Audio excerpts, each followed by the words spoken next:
Hey everyone, it's Landlord with Wolfnest Property Management. Today we're going to do a little education course on Section 8. We get a lot of calls from either current clients, new clients, or prospective clients just asking what is it? Is it a bad thing? Is it a good thing? So let's take a look. So what is Section 8? It's really a program provided by HUD that assists with the rental payments for tenants.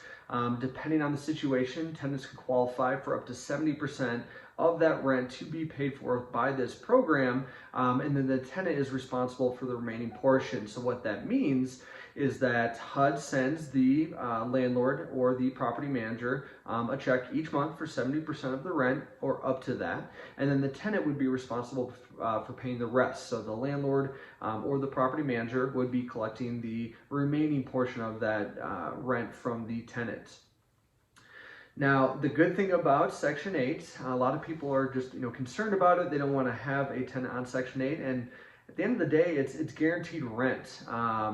In order to qualify for this program, tenants do have to go through a pretty strict screening process with HUD, but also they're going to be cutting the check and it's going to be on time every month. So while it can be somewhat scary or unknown, it's not a bad thing because it is guaranteed rent, or at least that 70% that the voucher is going to be paying for. And typically the tenant doesn't have an issue paying that other 30%.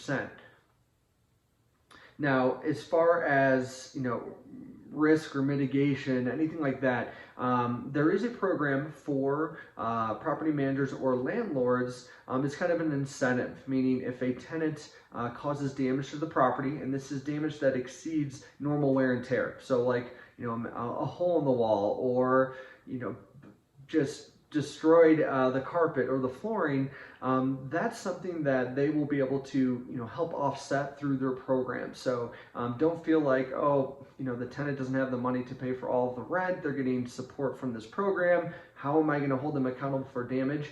There is that incentive program there from through HUD, so definitely something to consider. Some of the, I would say maybe one of the downsides with Section 8 is come renewal time. So if you go and you have a tenant in there and their lease expires, and we have the rental appreciation that we've had the last couple years, which is through the roof, if we go and do a renewal and we want to increase rent, let's say $100 a month or $200 a month, that's something that we're actually going to have housing and urban development involved with that, and really with the tenant to make sure that it is on track or on market.